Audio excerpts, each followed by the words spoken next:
Listen to this podcast now on the Red Apple Podcast Network. The Leadership Thread with Dr. Peggy Polonus. I'm Dr. Peggy Polonus. Join me on each episode where I unravel the story that shaped leaders, tracing the thread that led them where they are today. Because leadership isn't born in adulthood. And thank you once again for joining us on the Leadership Thread, education, ethics, and sustainability. Download all of Red Apple Media's podcasts right now through your favorite podcast platform. Taxi! This is the 77 WABC minicast. And joining us now is the founder of Just the News, the great John Solomon. John, what do you got? There's some interesting stuff. Oh, yeah. Let me tell you something. I got something so fresh. I just got off the phone 3 seconds ago to capture it. You're going to get it first, even before it gets up on my website.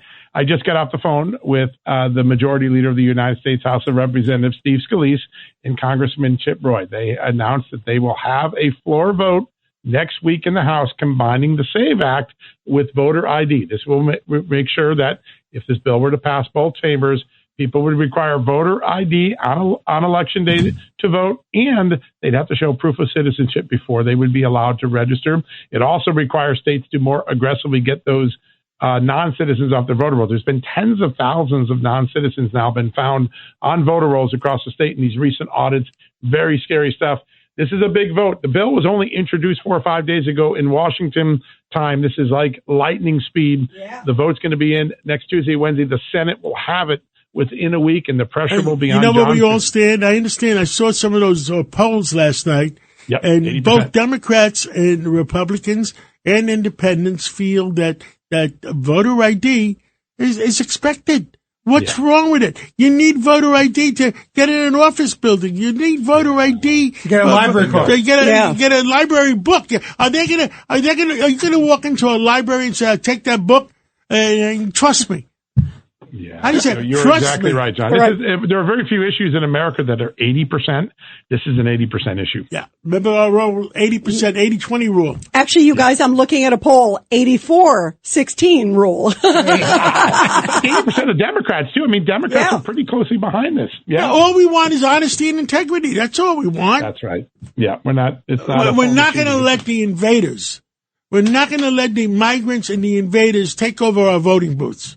Yeah. So, John, I have the $64 million, or John says $64 billion question. That's not $6 million. That's 1954. Oh, okay. $64,000. No, $64,000. Especially under Mondani, it's a lot more. All right. But my question is, what's going to happen with the Democrats? Okay, so they put it up for a vote. Is there going to be a single Democrat who's going to say, yeah, I'd like to have integrity in the voting system? No, I'm against integrity. I have to tell you this.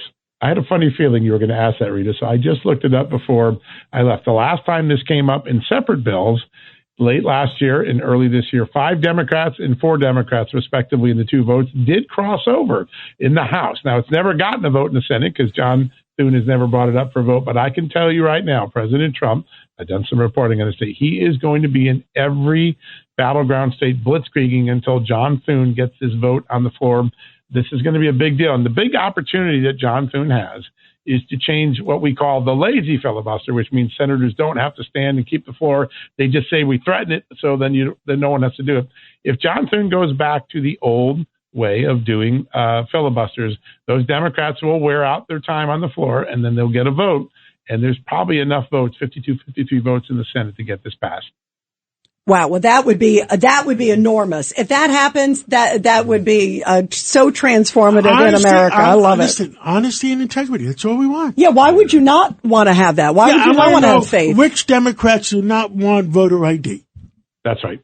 You got it. Yeah. Well, now there'll be a record of it. We will have a record of it with these votes. And I think that's very important for voters in the 26 election to know who's in and who's out on an 80% issue. So one other thing I want to get to, because I think it's so important, it's very scary. We have now chronicled over the last few months 2 separate incidents in America where Chinese nationals were running bioweapons labs. They literally had dangerous pathogens in the homes. The most recent one was raided this weekend by the FBI under Kash Patel in Nevada. The earlier one was in California.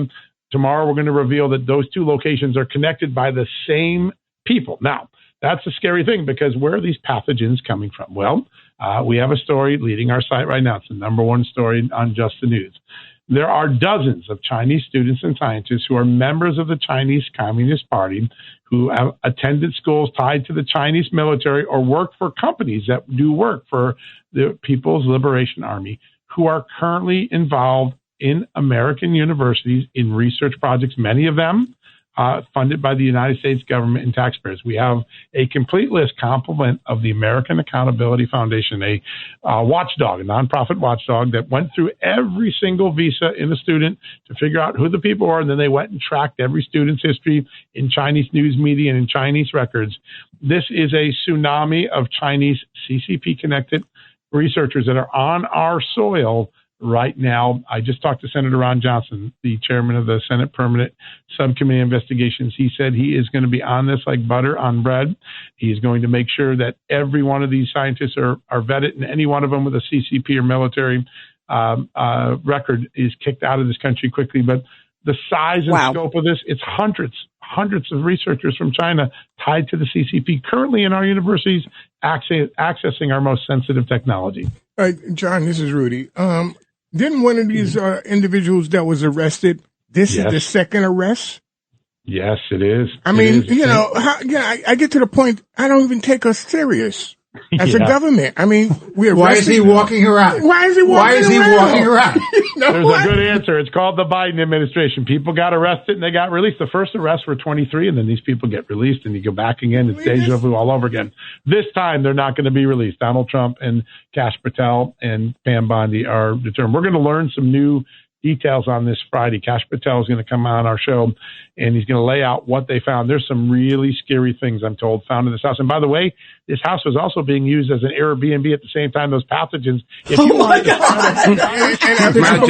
believe, John. Did you get a discount on the rate if you stay there? It was the guy living there who found the lab. He went to the garage. That's all I can say. And he opened the garage and saw all these refrigerators. Wait, are you saying? I didn't see that. Oh, that's amazing. That is amazing. So it was a guest who discovered this. Yeah. I hope he got a free stay. At least a good discount.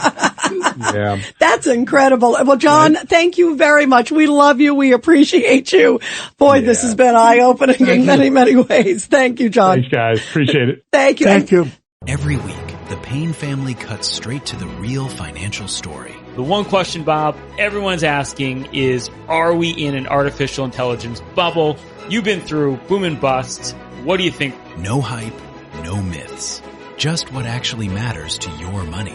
Does feel very similar to what we experienced in the 90s. Where are we, though? Are we in 1995, 1997, 1999? Listen to the Pain Points of Wealth on the Red Apple Podcast Network.